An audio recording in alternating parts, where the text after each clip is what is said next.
Hi, and welcome to Voice with Julia. Today, I want to talk with you a little bit about the idea of the open throat.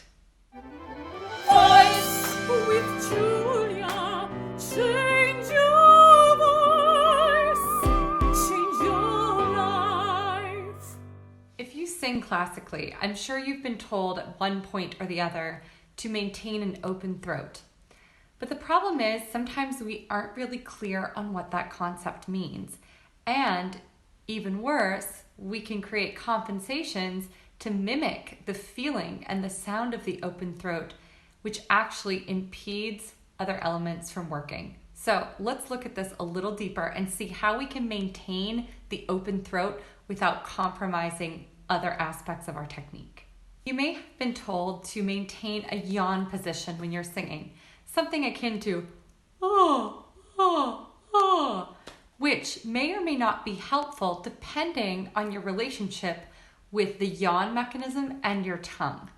So when you're told to maintain that yawn position, it's also very important that the function of the tongue is discussed in that yawn position as well, because there is a way to create that yawning space by jamming the tongue down. Oh, oh, oh, kind of that feeling. Oh, oh. And that's exactly what you don't want to do when singing. But some people's tongues can become so habitually ingrained to that process of pulling down that if you even indicate any bit of a yawn, they're going to jam their tongue down. So when discussing the open throat, we have to talk about what that means in terms of the tongue. What is the role of the tongue in achieving an open throat? So the tongue sits on the anterior side of the throat wall, which, if you're looking here, it got your big muscle coming down here, and when singing, we want it to go as much towards the front of the throat as possible. So this tongue links all the way down here. You could see where the tongue attaches to the larynx, right? And when we maintain that open throat, I want you to conceptualize that the idea is to get the tongue out of the throat space, meaning out of this kind of like oropharyngeal area down here, and we want to move it this way, okay? Now, that doesn't mean that we're going to go with the tongue, because that's pulling up on the larynx. So we have to find a happy medium, okay?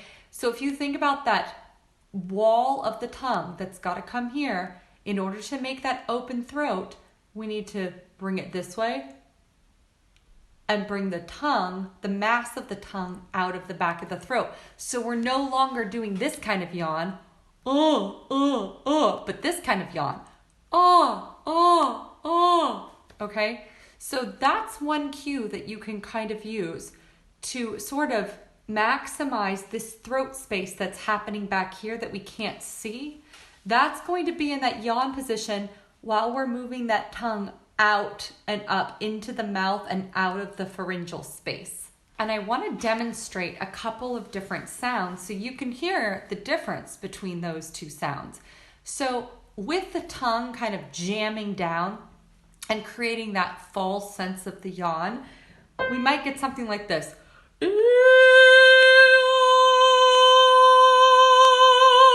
Which is kind of constricted, okay, and actually dampens a lot of overtones, as opposed to this one,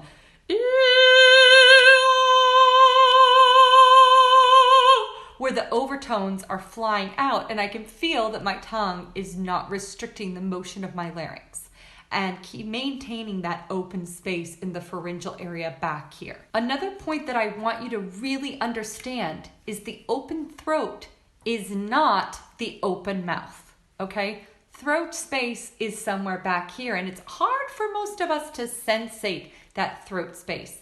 Throat space is not what's happening in your mouth. So we do, like pieces of furniture in a room, right?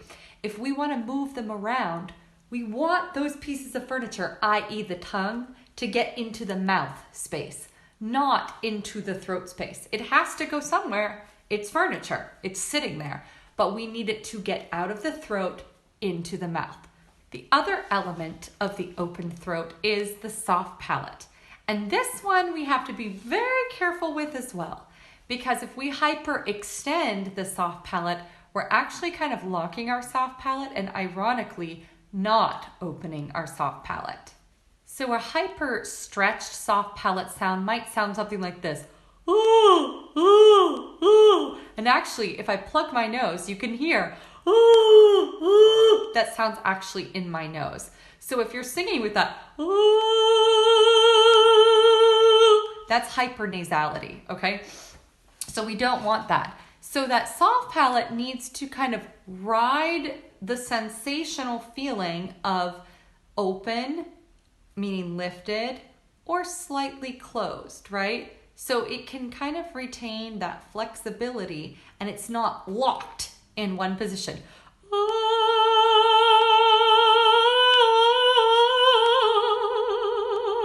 So it's not. And ironically, the tongue and the soft palate have this similar relationship. So sometimes when we're hyper extending that soft palate, we're actually pushing down the tongue. And we want them to have a relationship in tandem with each other. Not. Okay, I hope that makes a little bit of sense. The last element of the open throat that I want you to consider is the role of the neck placement. Okay, because if we have our neck slightly out, let's see if you can see here. Right here we have our neck, and if we're just moving it forward ever so slightly, we're diminishing this throat space in here. So you really want to make sure that your neck is in alignment, that you're feeling that upward pull and lengthening of the spine. So if you notice, instead of going, oh, we're doing, oh, and that little extra lift can maximize the resonance. And also, as you're ascending, that can aid with the openness of the throat. Oh,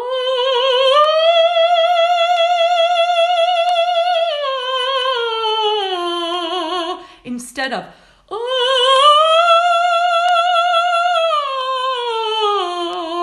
where as I was kind of shifting my head a little bit more forward. This one,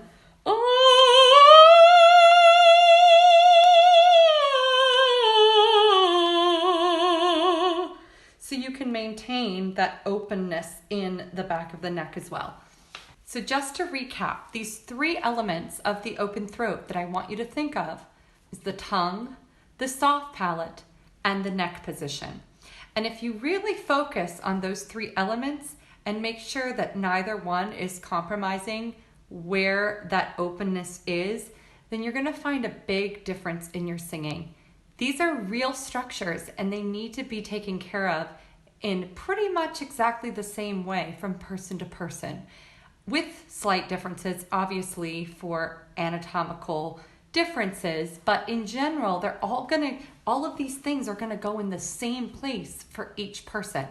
So it isn't a magical mystery about where this stuff goes person to person. No, it's about where it generally goes, and then you can optimize the exact position by using your ears and the ears of your teacher. Thank you so much for watching my video on the open throat. And as always, if you have any questions, please write them below in the comments. And I invite you to subscribe to my channel if you like what you're seeing. Thank you so much. And until next time, have a wonderful day.